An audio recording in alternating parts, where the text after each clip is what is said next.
So I bought a 67-acre property when I was 59 years old and single. Some people thought I was crazy. Some people thought I was brave. I think it was a little bit of both. It doesn't look so great right now because it's February in Illinois, but welcome to Doves Hollow. I'm Barb. I like to go by Babsy because that's my grandma name. I'll tell you my story, and if you're trying to decide whether to make a big life change in your later years, maybe my story will help you with that decision.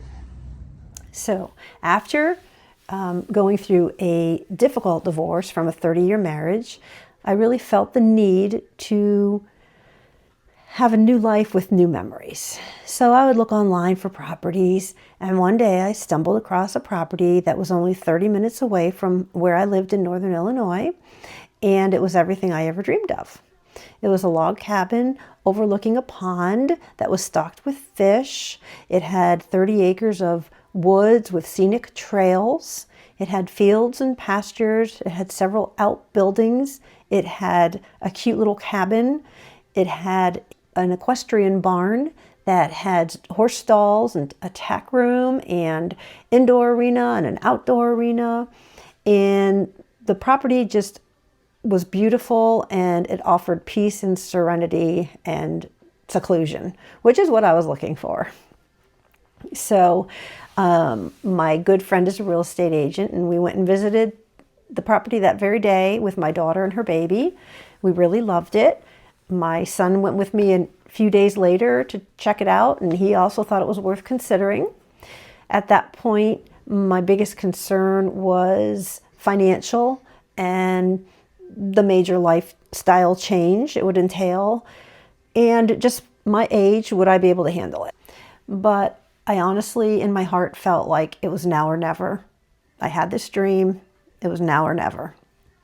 So I made a list of pros and cons. Of course, the pros won out. So I hired an attorney and started the process. And that was in May. By August, I was the proud owner of 67 acres.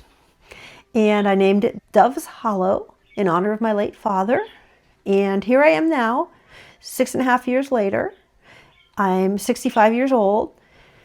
And people ask me if I would do it again or if I regret the decision. I'm going to answer that question, but I want to circle back to it. I just want to share a little bit of the good, the bad, and the ugly and answer that question for you. Well, I'm an animal lover. So one of the first things I did when I bought the property was I immediately started an animal sanctuary. It is now named Doves Hollow Animal Sanctuary, and there is a link in the description below to my website if you would like to see more about my animals and read their histories. But basically, I rescue animals and give them a forever home.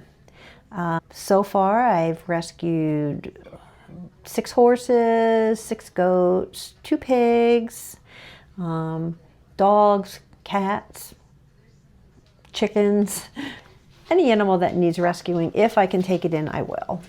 I personally take care of them, no matter the weather.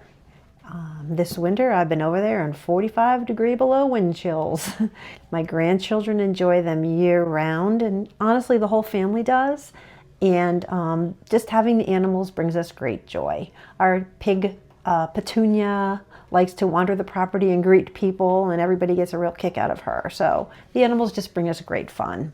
Another thing I love about the property is the scenic beauty. It's just breathtaking. Every season has something beautiful to offer, and I never tire of the scenery. Another really great thing about this property is the financial opportunity it offers. I've already rented my field out to a local farmer. My son's raised some cattle, and he'll probably raise more cattle. There are opportunities for selling wood. I've boarded a horse already. There are so many possibilities. And then probably my favorite thing about the property is just all the ways that my family and I can enjoy it together. We take long hikes in the woods. We swim. in the pond. We boat, we fish. There's a little beach at the end of the pond where the grandchildren can play in the sand. You can just commune with the animals. We have a long driveway and it's secluded, so it's safe and we can just enjoy the animals. In the wintertime, the kids can sleigh ride. We've had people ice fish. My son hunts. So it's just a great place to just enjoy the outdoors. I know I'm making beautiful memories on this property with my family, and I feel like that is my lasting legacy, and I really, really love that.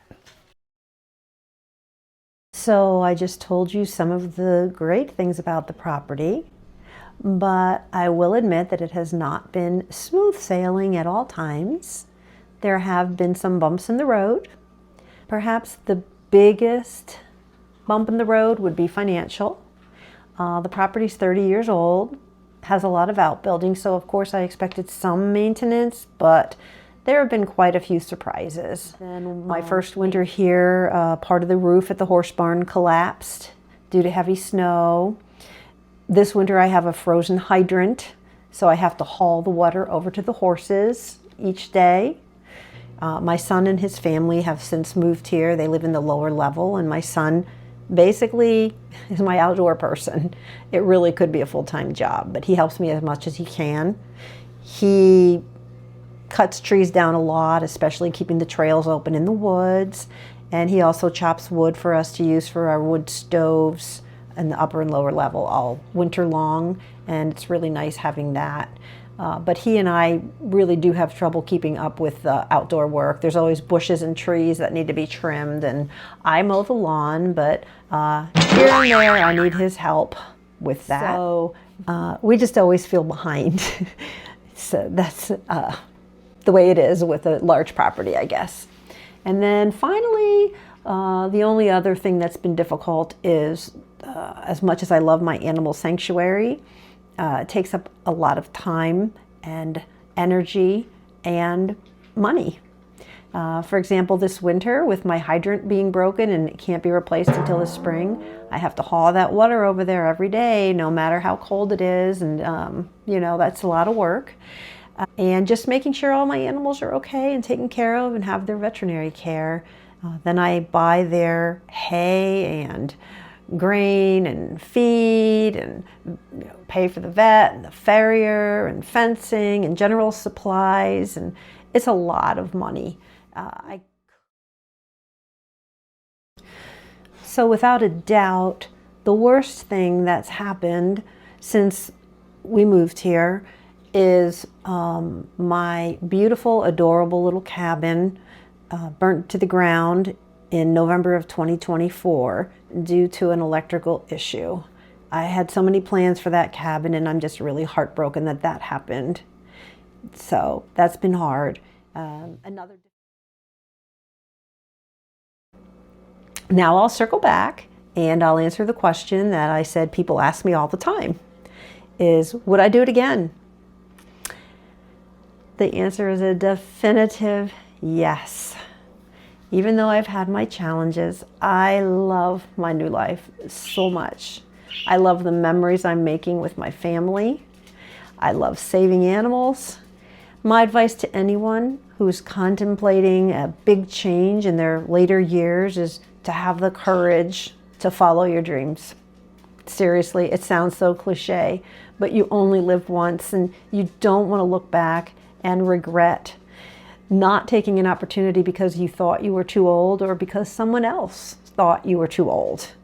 The older I get, the more I realize how short life is.